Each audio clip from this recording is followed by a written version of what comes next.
प्रिय विद्यार्थियों, आज हम प्राचीन भारतीय इतिहास के अंतर्गत वैदिक संस्कृति के बारे में जानकारी प्राप्त करेंगे। सिंधु सभ्यता के पतन के बाद जो नवीन संस्कृति प्रकाश में आई, उसके विषय में हमें संपूर्ण जानकारी वेदों से मिलती है। इसलिए इस काल को हम वैदिक काल के नाम से भी जानते हैं। वैदिक सभ्यता अपनी पूर्ववर्ती हड़प्पा सभ्यता से काफ़ी भिन्न थी। इस सभ्यता के संस्थापक आर्य थे, इसलिए कभी कभी इसे आर्य सभ्यता भी कहा जाता है। यहाँ आर्य शब्द का अर्थ है श्रेष्ठ, उत्तम, उदात्त, अभिजात्य, कुलीन, उत्कृष्ट व स्वतंत्र आदि। ऋग्वैदिक काल ऋग्वैदिक काल 1500 ईसा पूर्व से 1000 ईसा पूर्व के मध्य माना जाता है। सिंधु सभ्यता के विपरीत वैदिक सभ्यता मूलतः ग्रामीण थी। आर्यों का आरंभिक जीवन मुख्यतः पशुचारण का था।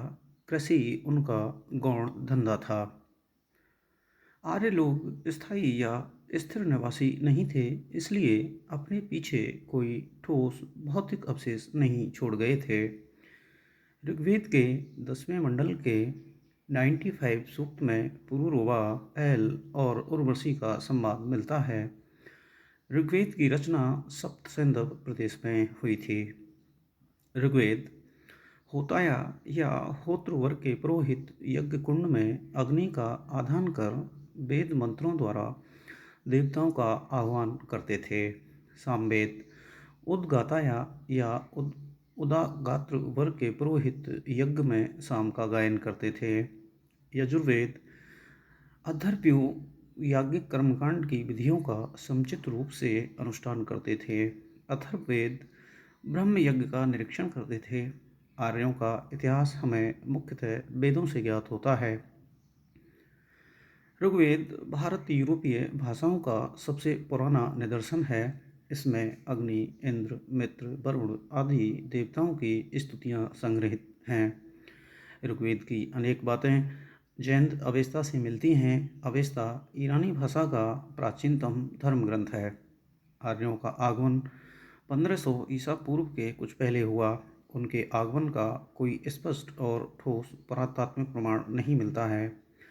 पश्चिम उत्तर भारत में प्राप्त हथियारों से यह विदित होता है कि आरंभिक आर्यों का मूल निवास पूर्वी अफगानिस्तान और पंजाब में तथा पश्चिमी उत्तर प्रदेश के सीमावर्ती भूभागों में था।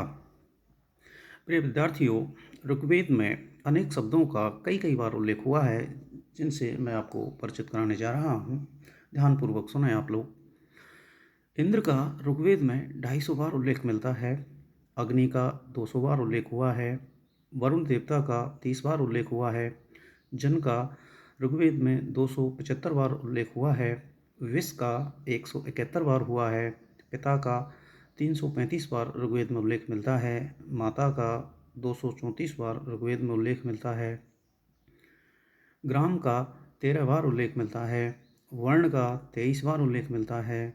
ब्राह्मण का 15 बार, क्षत्रिय का 9 बार, वैश्य का 1 बार और शूद्र का 1 बार उल्लेख मिलता है। राष्ट्र शब्द का उल्लेख ऋग्वेद में 10 बार हुआ है। सभा का 8 बार उल्लेख मिलता है। समिति का 9 बार उल्लेख हुआ है। गंगा का 1 बार, यमुना का 3 बार, राजा का 1 बार उल्लेख मिलता है। सोम देवता का ऋग्वेद में 144 बार वर्णन मिलता है। कृषि का 33 बार उल्लेख मिलता है। ब्रज या गौशाला का 45 बार उल्लेख हुआ है। गाय का 176 बार उल्लेख हुआ है।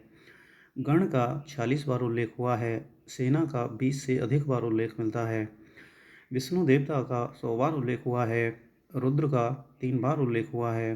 बृहस्पति का 11 बार उल्लेख ऋग्वेद में मिलता है। पृथ्वी का 1 बार ऋग्वेद में उल्लेख मिलता है। अब हम आर्यों के मूल निवास के संदर्भ में चर्चा करेंगे। आर्यों के मूल निवास के संदर्भ में विभिन्न विद्वानों के अलग अलग विचार हैं। जैसे प्रोफेसर मैक्स मूलर व वाइल्डस्टाइन ने बैक्टीरिया मध्य एशिया को आर्यों का मूल स्थान बताया है। बाल गंगाधर तिलक जी ने उत्तरी ध्रुव को आर्यों का मूल निवास स्थान बताया है। डॉक्टर अविनाश चंद्र बोस ने सप्त सेंधव प्रदेश को आर्यों का मूल स्थान बताया है। गंगानाथ झा ने ब्रह्म ऋषि देश को आर्यों का मूल निवास स्थान बताया है। नेहरिंग एवं प्रोफेसर गार्डन चाइल्ड ने दक्षिणी रूस को आर्यों का मूल निवास स्थान बताया है। गाइल्स महोदय ने हंगरी अथवा डेन्यूब नदी की घाटी को आर्यों का मूल स्थान बताया है। प्रोफेसर पेंका ने जर्मनी के मैदानी भागों को आर्यों का मूल निवास स्थान बताया है। स्वामी दयानंद सरस्वती जी ने तिब्बत को आर्यों का मूल निवास स्थान बताया है। अधिकांश विद्वान प्रोफेसर मैक्स मूलर के विचारों से सहमत हैं कि आर्य मूल रूप से मध्य एशिया के निवासी थे। प्रिय विद्यार्थियों, आज हमने वैदिक संस्कृति के बारे में, ऋग्वेद, यजुर्वेद, सामवेद, अथर्ववेद और इसके भौगोलिक विस्तार के बारे में, सॉरी, आर्यों के मूल निवास स्थान के बारे में हमने कुछ चर्चा की। आगे कल हम इसके भौगोलिक विस्तार, राजनीतिक व्यवस्था, सामाजिक और धार्मिक व्यवस्था के बारे में अध्ययन करेंगे। धन्यवाद।